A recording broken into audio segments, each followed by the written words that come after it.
Hello, welcome back to the Deep 404. Clearly there is a wealth of news coming out at the moment about what has happened in Israel and Gaza over the last 48 hours. Just before I get into the report tonight, I just want to touch on something to remember here. You know, we're talking about people here. Looking at this, from both sides, not all Jewish people are Zionists and believe that the development and protection of a Jewish nation must exist beyond all, at all costs and at any cost. And not all Palestinians are supporters of Hamas. I saw this called out clearly on Twitter, and I thought it was a good thing to mention that there are civilians, women and children on both sides of this conflict who are being killed and being threatened.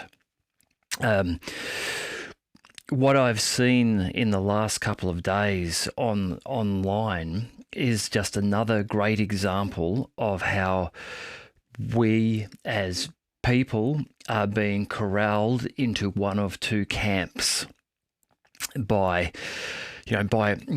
media and by social media. It's and the tensions are rising between those groups. This is just like Russia or Ukraine. You choose one side or the other. Like wearing masks or not wearing masks. You choose one side or the other. And now it's Israel or Palestine. You choose one side or the other. I don't think that this is the way to solve this, the way to find some sort of peace here. The killing of people, in particular non-combatants, civilians who are caught up in these conflicts because of where they live, because of where they were born. Children in either side of this conflict were born there. They don't have a choice. They're not old enough to choose to leave or to move. They are just trapped by the circumstance of life in these wars and these fights. We must not look to choose a side and fight more. For those of us who are able to review what's going on and think about it and analyze things, that's what we need to do. Is we need to research, learn more. In a conflict like this, if you're not Palestinian or Israeli and it is foreign to where you live, then take time to read and learn and listen and ask questions and research about the conflict and why it's here. I've seen many smart people on social media in the last 48 hours surprisingly demonstrate their unwillingness to think by declaring their fervent support for one side or the other, and somehow blinding themselves to reason and logic and looking at what the causes for conflicts are. Again, that raw emotional decision of supporting one side without consideration for what has led to the conflict doesn't help us work towards peace. Now, let me be very clear. The murder that has happened in the last few days is reprehensible. It's the lowest example of human nature. And it's been on display for all of us to see. But we've got to be clear here and remember that what we have witnessed is human nature.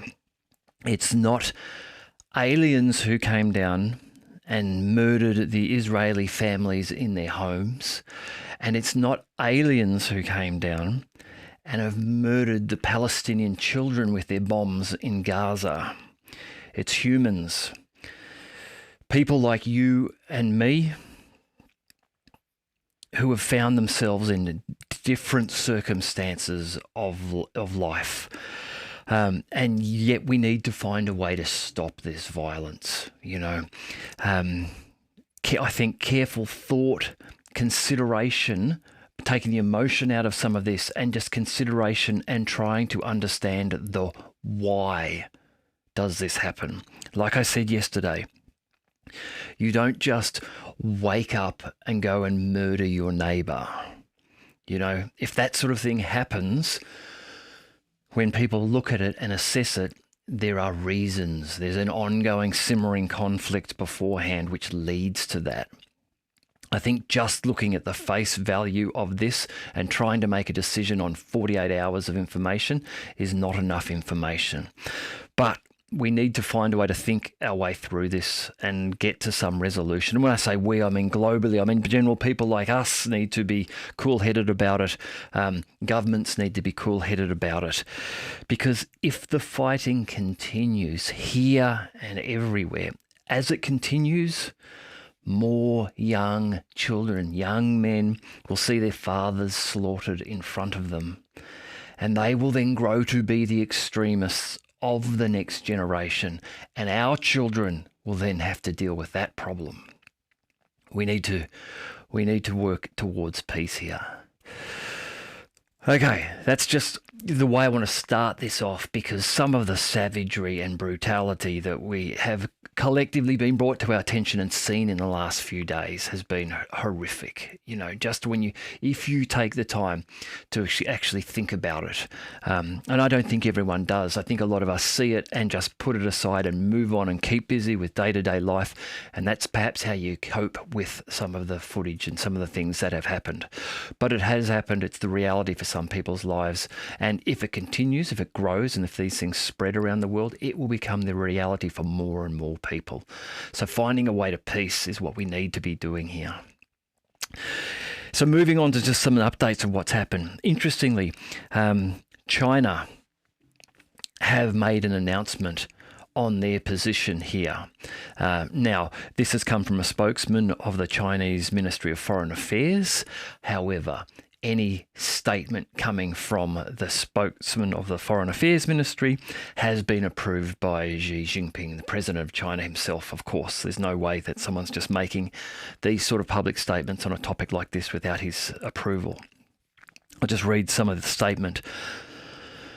China is deeply concerned over the current escalation of tensions and violence between Palestine and Israel. We call on relevant parties to remain calm, exercise restraint, and immediately end the hostilities to protect civilians and avoid further deterioration of the situation. The recurrence of the conflict shows once again that the protracted standstill of the peace process cannot go on. The fundamental way out of the conflict lies in implementing the two-state solution and establishing an independent state of Palestine. The international community needs to act with greater urgency, step up input into the Palestine question, facilitate the early resumption of peace talks between Palestine and Israel, and find a way to bring about enduring peace. Now, this is a very powerful statement coming from China, where they are saying the fundamental way out of the conflict lies in implementing the two-state solution and establishing an independent state of Palestine. The two-state solution is what was originally proposed back in the late 1930s and then in 1948, when the drawing up of this region by the British was done. And however, that two-state proposal was never achieved. But it does seem to be the way to somehow find some sort of solution in this area.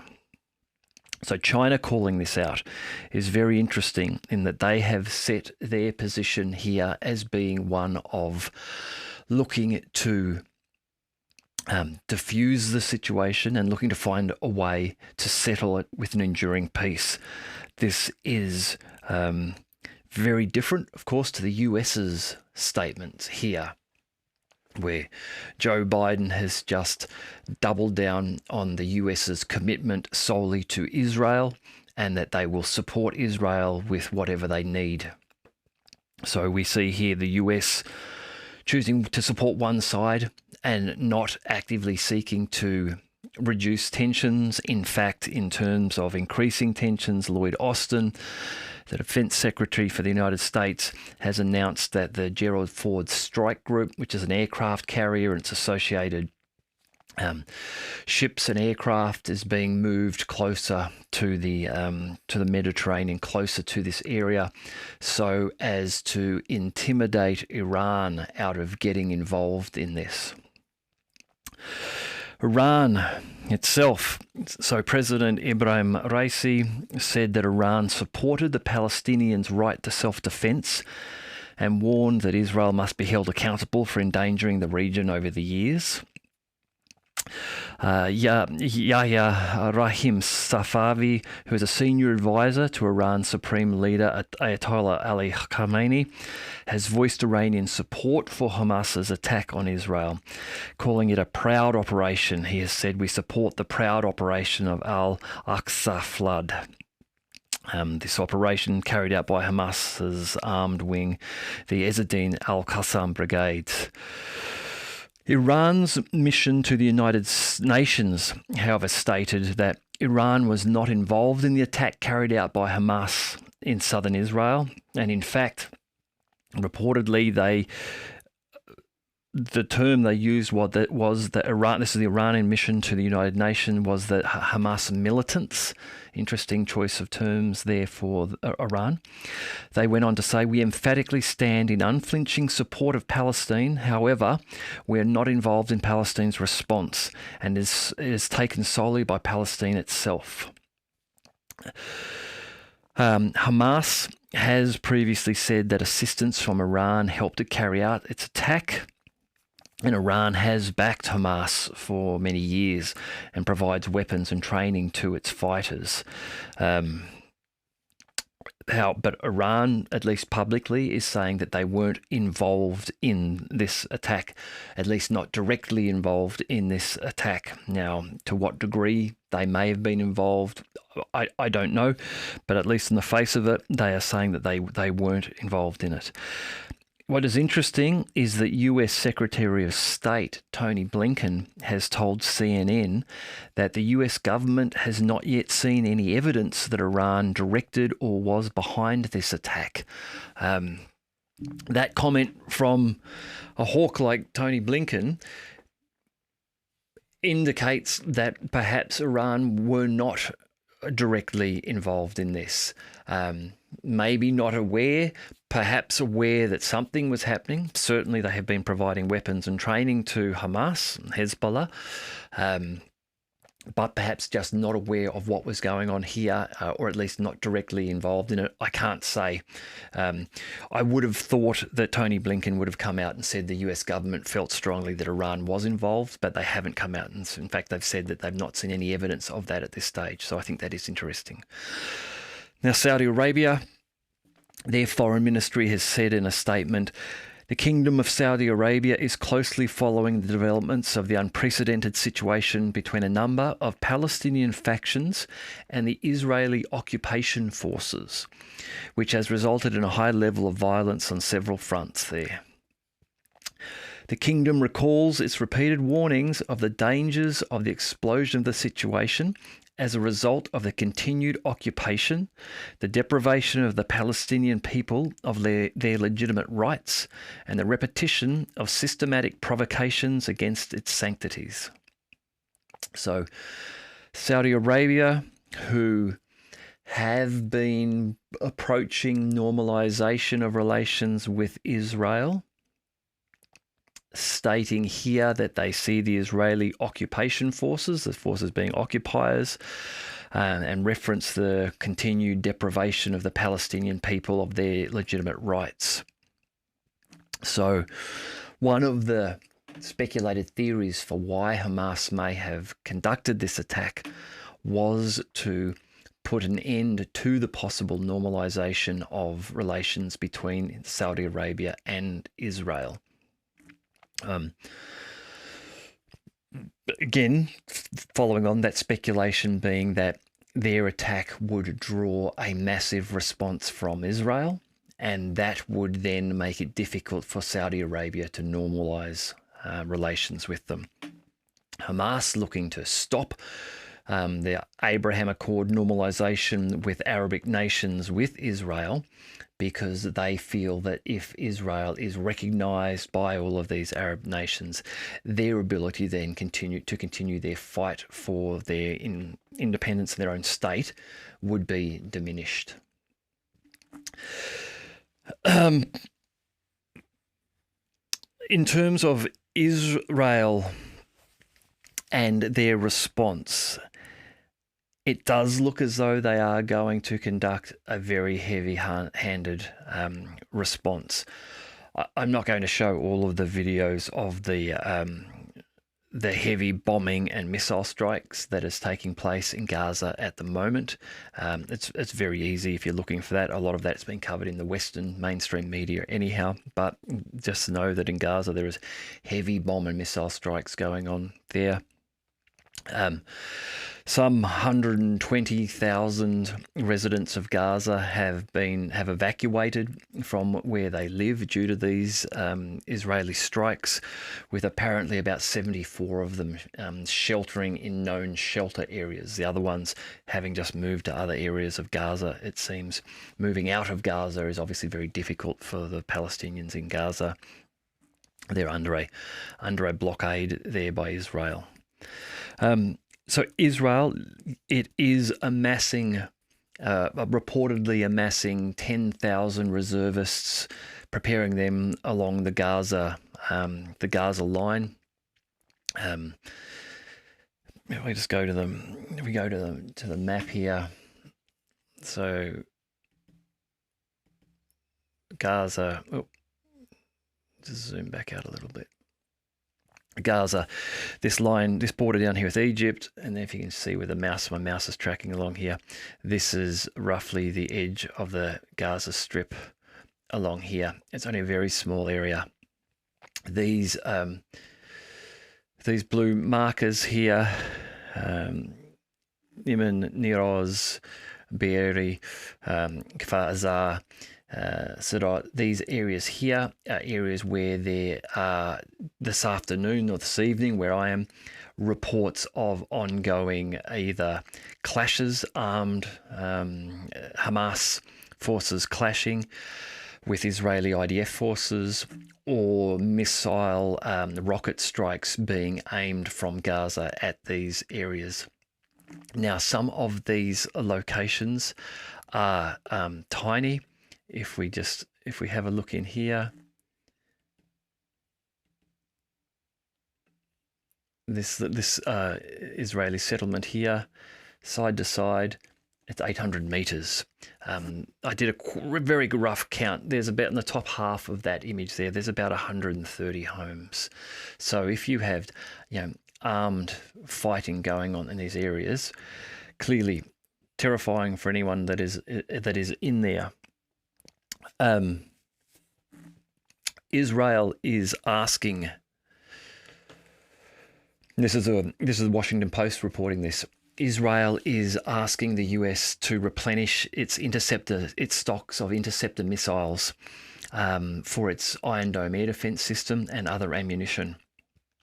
Just reading here, Israeli officials have asked Washington with several specific requests, including the replenishment of interceptor missiles for the Iron Dome, small diameter bombs, machine gun ammunition, and increased cooperation in the exchange of intelligence related to potential military activities in southern Lebanon.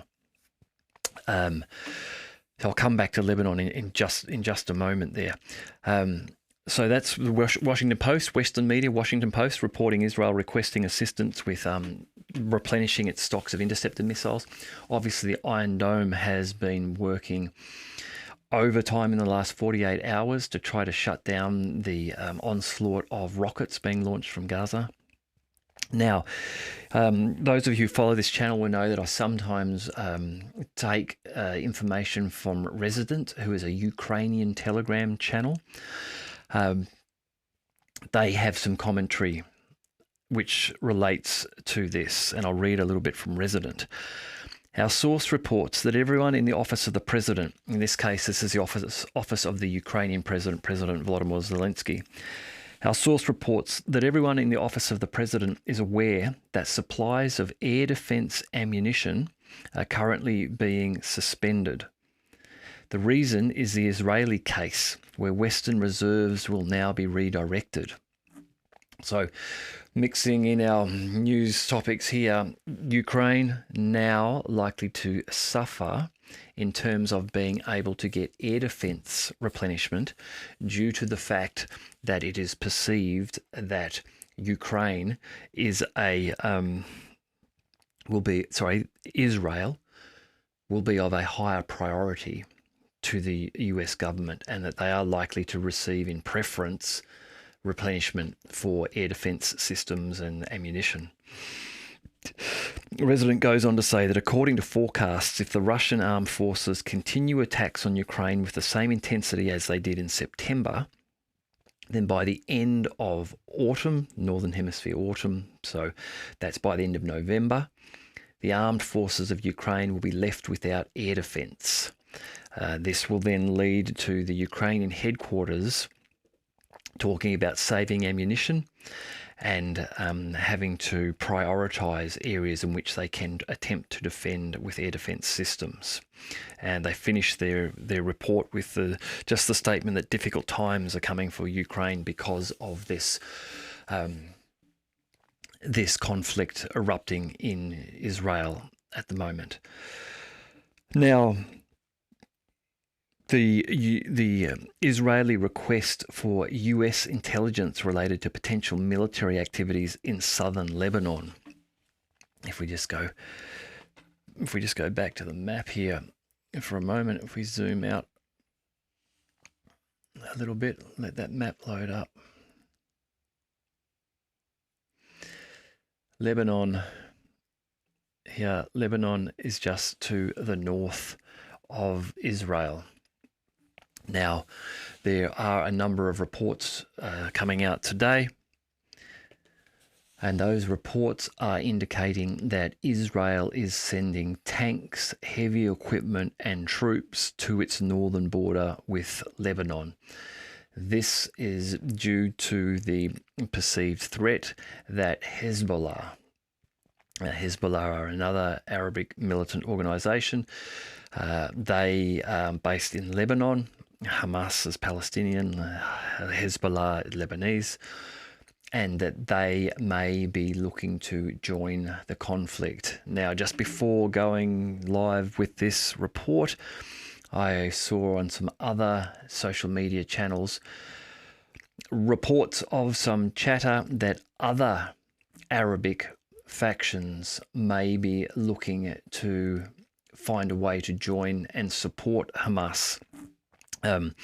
Hamas itself is reportedly saying that it's premature for any talks of ceasefire at this stage, with Israel mounting a major military operation against Gaza. What they're referring to there is what is being reported as Israel gearing up these 10,000 reservists and continued and heavier airstrikes. The rhetoric that's coming out of Israel, is including terms of completely destroying Hamas, all members of Hamas within Gaza, so that they are no longer a threat of any sort.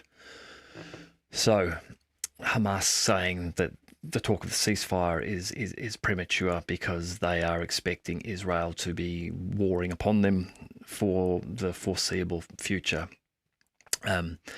This does lead to a possible situation where you may just find that with what's going on at the moment, it is the catalyst, and suddenly a whole bunch of anti-Israeli Arabic factions do attempt to join and move into the area, and this becomes a full-blown war in Israel. Other things going on related to this, the oil price has jumped 3 or 4% in the last day. Based upon this unsettling news in the Middle East. Clearly, if war is to break out in Israel, if it does extend, this is the world's largest oil-producing areas in the surrounding Middle East. Any conflict there that disrupts oil supply has big implications for developed and developing nations around the world. So clearly some fears that something may happen there with that price rise there. Talking about oil, Russia has resumed oil exports to Brazil in September. And in September, they have sent the second largest shipment that they have sent in the last 13 years. In September, they sent 84,000 tonnes of oil to Brazil. There has been a 2-year hiatus in sending oil to Brazil, but they've resumed that now.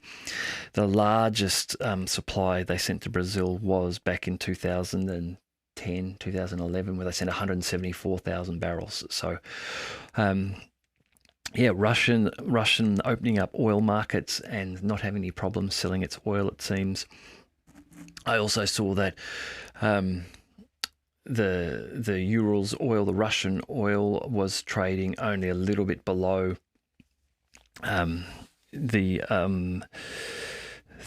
Middle Eastern oil prices, getting up near $80 a barrel. So the price cap, which the West attempted to implement almost a year ago now at $60 a barrel, doesn't seem to have worked. Talking about commodities things, China, the other day I mentioned that Russia has been increasing its gold reserves. Reports now that China has increased its gold reserves for 11 months in a row. The People's Bank of China increased its holding by the equivalent of 26 tonnes of gold bullion in September, 840,000 troy ounces. This is putting China's total reserves of hard, tangible gold at 2,191 tonnes. With about 217 tonnes added in about the last year.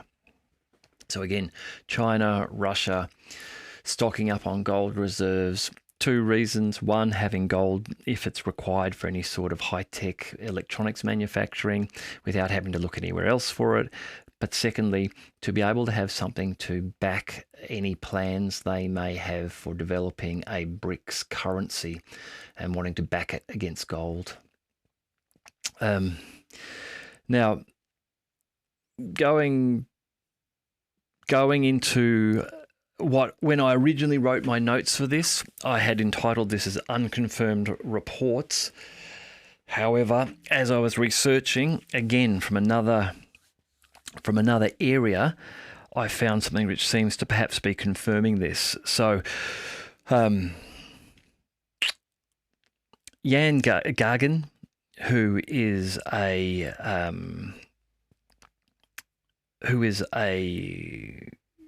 in the Donetsk People's Republic, is an advisor to the leader of the Donetsk People's Republic. He has suggested that Ukrainian weapons may be in the hands of the Palestinians who are fighting the Israelis. His comment was, "It's quite bizarre that it was Israel, along with its NATO counterparts, that recently supplied all kinds of arms to Ukraine. Some of the military aid ended up being resold by Ukraine's military personnel and army officials. The great number of it was being resold in a completely unmonitored way. Ironically, Israeli soldiers are now being shot with their own guns and weapons transferred to Ukraine by NATO." So there was some talk from even President Putin that part of the reason that the Black Sea Grain Initiative was not extended by Russia was that they felt that the Ukrainians were using those transport routes for the transport of weapons. And I imagine that was both in and out. Drone components coming in to Odessa ports and perhaps black market weapons being sold to make revenue, generate revenue.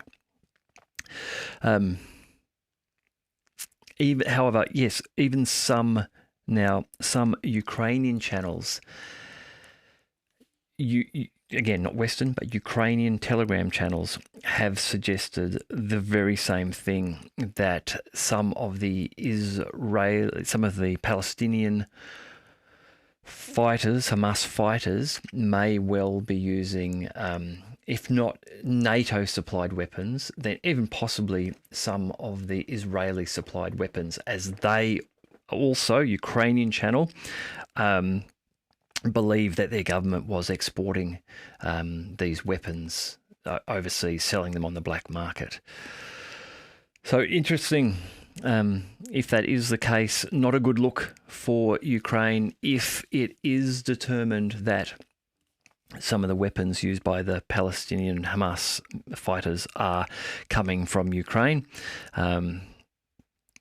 Marjorie Taylor Greene, US politician, she has come out asking for an inquiry into this, and if some of the weapons the Palestinian Hamas fighters are using are actually from Afghanistan, and what was left behind in Afghanistan when Joe Biden's administration pulled the American forces out.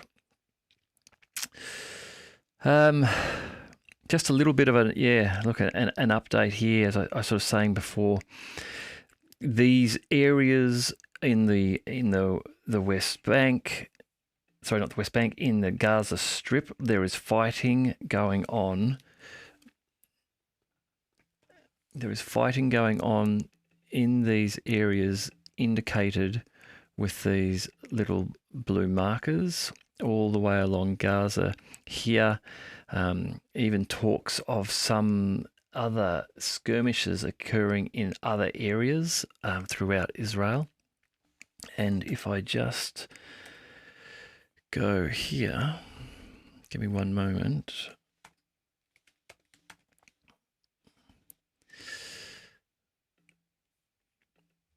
This map here. So, apologies for that. Gaza, for those of you who are just listening, Gaza Strip there in the red. The area in yellow is area which is reportedly currently under Hamas control. I think the Gaza Strip is about 325 square kilometres in area. So just looking roughly at this, I would suggest that there is maybe another 400, perhaps 350, 400 square kilometres of Israel is reportedly currently under control of Hamas. Now, how long that will remain under control, I don't know. As the Israeli Defense Forces gets itself prepared and begins to roll in through this area, I'm sure that land will be reclaimed by Israel relatively quickly, I would imagine. In terms of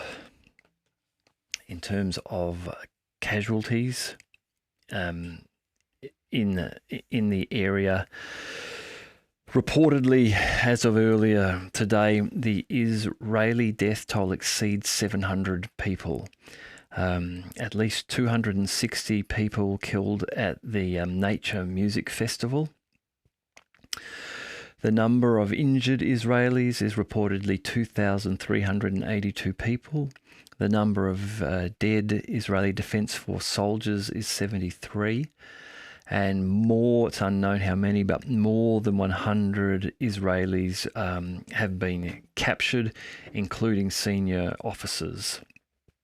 The health ministry in Gaza is reporting that in the last 48 hours, 436 Palestinian citizens have been killed, including 91 children and 61 women, and 2,271 citizens sustained injuries, including 244 children and 151 women. Now, on either side here, these reports, I can't confirm that these are true and are accurate. However, I think we can be fairly clear that given the extent of the attacks in both within Gaza and within Israel, that large numbers of people have been killed, certainly, and many more wounded and injured. One perhaps positive note is that a report this afternoon of apparently a few hundred people, participants at the music festival who were unaccounted for and feared dead, have been found alive. They were sheltering, hiding under a large concrete culvert or overpass type of thing. I don't have any more details on that at this stage, other than reportedly they have been found alive and are now, I believe, safe. So, okay, just moving on now to the Ukrainian battlefront update. As I mentioned yesterday, there's going to be a little bit of a change in focus in reporting here while this Israeli conflict is taking shape and occurring. But we'll get back to our sort of regularly scheduled programming here. So this is the Ministry of Defense daily update on the Ukrainian battlefront. In the Kupiansk direction, which on the map here is up the top, this is Kupiansk, the top of this red line. As a result of actions by the Zapad group of forces in cooperation with aviation, artillery and heavy flamethrower systems, the TOS-1 thermobaric weapon systems, 9 counter-attacks by the Ukrainian 32nd, 44th and 66th Mechanized and 4th Tank Brigades have been repulsed close to Novosloyskoye, Makivka in the Lugansk People's Republic and Ulyanka in Kharkov region. In addition, the 25th Airborne and 115th Mechanized Brigades of the AFU is the Armed Forces of Ukraine, have been hit near Sinkovka in the Kharkov region and in the Lugansk People's Republic. The enemy losses were up to 170 Ukrainian servicemen, 1 tank, 2 armoured fighting vehicles and 3 pickup trucks. And in the course of counter-battery warfare, 1 Gvozdika self-propelled artillery system, as well as 1 US-manufactured AN-TPQ-50 counter-battery warfare radar station have been destroyed near Peskanoy in the Kharkov region. In the Kupiansk direction, 170 Ukrainian servicemen reported killed and wounded today in a day's fighting in this area is a large increase. That's a large jump in terms of daily reported losses for the Ukrainians. It does appear as though the Russians are making progress again in this area. And there are many reports of that happening, but certainly given those numbers, the Ukrainians in this area will be suffering under harder conditions now, given that over the last fortnight, 4 or 5 bridges along the Oskol River here have been destroyed by the Russians, making the resupply for any Ukrainians between the Oskol and this front line much more difficult, making the evacuation of them much more difficult as well. And so that may be starting to take a toll now as we see this rising number in reportedly lost Ukrainian servicemen. In the Krasny Liman area, so Krasny Liman is down near the bottom of this red line, down through here. In this area, this is where the centre group of forces are operating their aviation and artillery. 3 attacks by assault groups of the Ukrainian 63rd Mechanized Brigade and the 12th Azov Special Purpose Brigade have been repelled close to Chervonaya Dibrova in the Lugansk People's Republic. That's just here. Torskoy is just here. And the Serebryansky Forestry, which is this area through here. Fighting has been going on around these areas now for like a good 6 weeks or more. The line has been around here. In addition, units of the 63rd and 67th Mechanized Brigades of the Ukrainian Armed Forces and the 5th Brigade of the National Guard of Ukraine have been hit near the Serbryansky Forestry, Torskoy, and Yampolovka in the Donetsk People's Republic. The enemy losses were up to 65 Ukrainian servicemen, 2 armoured fighting vehicles, as well as 1 D-30 howitzer. Now moving on to the Donetsk region. So Donetsk extending down from here, from above Bakhmut, down to Donetsk city here.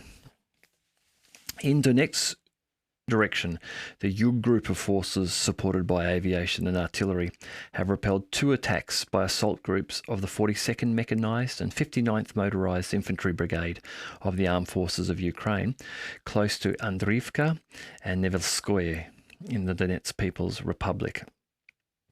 In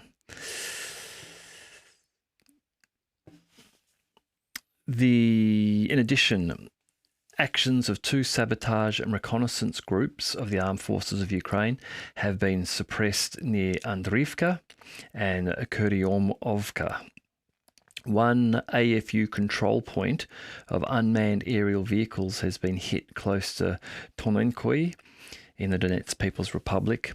1 ammunition depot of the 24th Mechanized Brigade has been destroyed near Novgorodsky, and 1 US-manufactured AN-TPQ-50 counter-battery warfare radar has been destroyed near Stupochki. Now, this is the second one of those AN-TPQs, I think, reported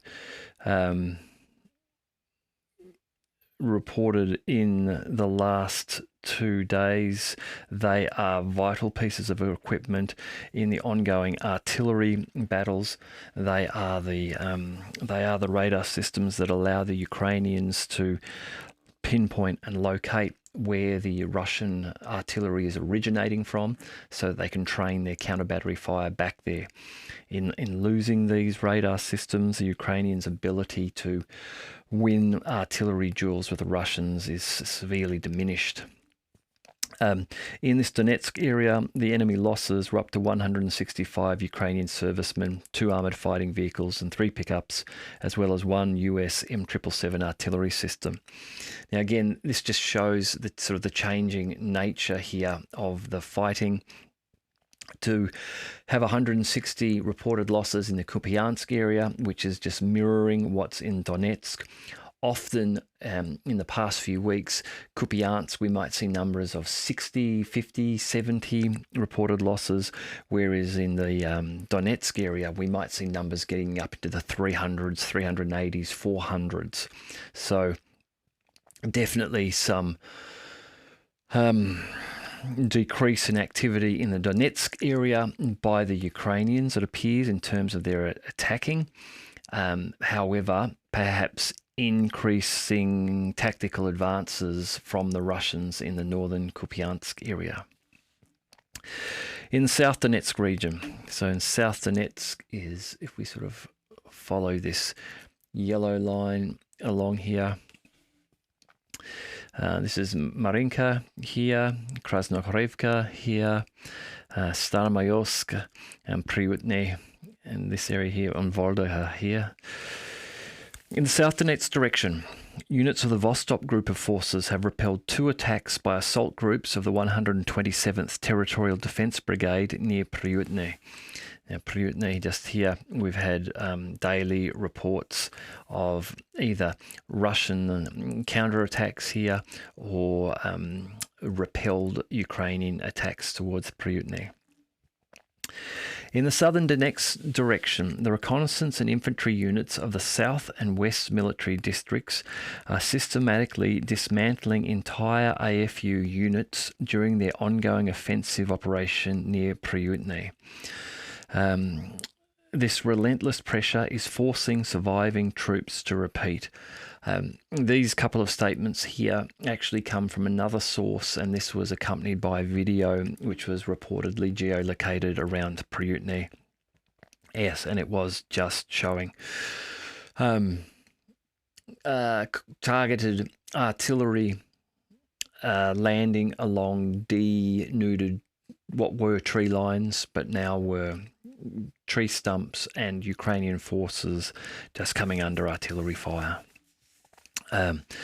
This reporting goes on to say, supported by kamikaze drones, artillery and mortars, reconnaissance units, special forces, and motorized Russian riflemen have successfully captured nearly 12.5 significant AFU strongholds, pushing the enemy away from strategically important areas. So this is around Priutny, this area here. It goes on to say, to conclude with, despite the enemy's attempts at counter-attacks, they have been unsuccessful. Now, going back to the Ministry of Defence reporting around this area, ground attack and army aviation, artillery and heavy flamethrower systems have hit manpower and hardware of the 72nd Mechanized Brigade of the Armed Forces of Ukraine close to Novomykhailovka in the Donetsk People's Republic. In addition, one control point of Ukrainian drones has been destroyed near Zolotaya Niva.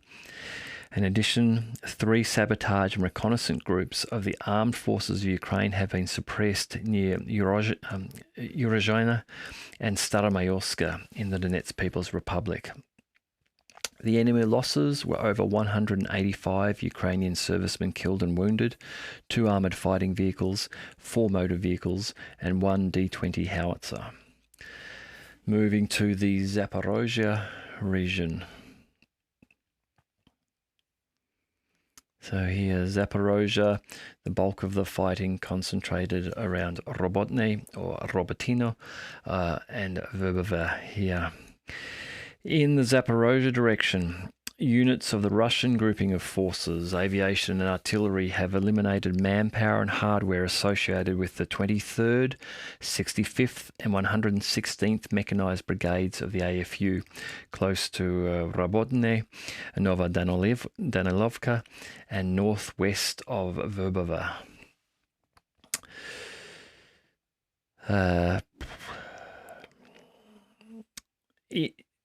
The enemy losses were up to 30 Ukrainian servicemen, 2 motor vehicles, as well as 1 M119 howitzer.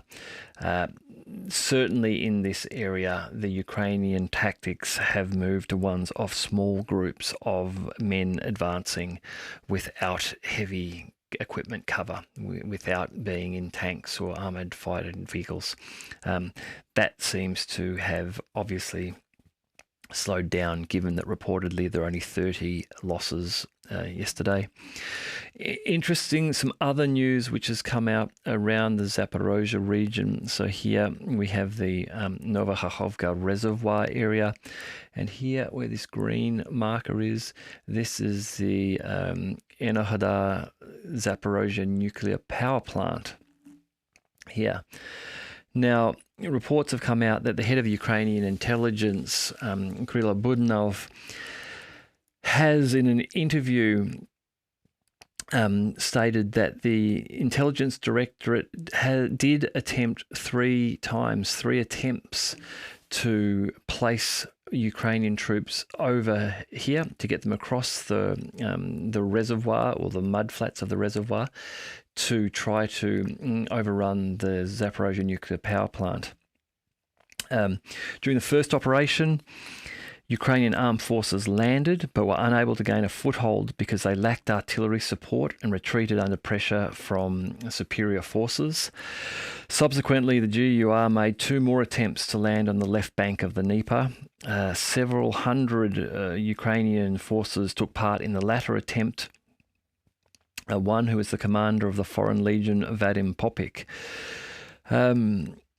The article that he's quoted in goes on to note that the Russian troops guarding the Zaporozhye nuclear power plant were becoming more and more prepared, and at the time of the 3rd landing of Ukrainian forces, Russian units had brought heavy military equipment, including tanks, to the shore.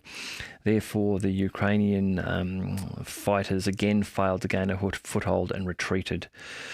Budanov also noted that the success of the operations was hampered by both managerial and executive shortcomings. So decision-making in the area as well as operational management. Apparently, Kirill Budanov indicating that he was less than impressed with what Ukraine was able to do in terms of those landings there. Moving down now from Zaporozhye to the Kherson region. Okay, Kherson city here, the Antonovsky Bridge here. In this area, the Kherson direction, enemy losses were over 40 Ukrainian servicemen, 2 motor vehicles, as well as 1 D-20 howitzer. 1 ammunition depot of the 60th Mechanised Brigade of the Armed Forces of Ukraine has been destroyed in Kherson. Now, some other notes from somewhere else relating to Kherson in yesterday's fighting. In the Kherson direction, the armed forces of Ukraine are striking at the rear positioning areas of the Russian armed forces. So this is coming from a Russian Telegram channel. So they're suggesting that the Ukrainian forces are firing over behind where the Russian positions are. The Russians being over the Dnieper River, over the islands, and here on the main land area. Yes, they say the armed forces of Ukraine are striking at the rear positioning areas of the Russian armed forces. They're trying to hit headquarters and communication centres to disrupt the supply of troops. At Antonovsky, this is the Antonovsky Bridge here, and the railway bridges on our bank of the Dnieper. This is the Russian side, so the eastern side or the left-hand side as you follow the flow of the Dnieper River down towards the left of the screen. So over here, at the railway bridges on our bank of the Dnieper, small zones of Ukrainian control remain, which are subject to our artillery strikes. The tactic of luring our units under fire from the Ukrainian armed forces from the other side no longer works.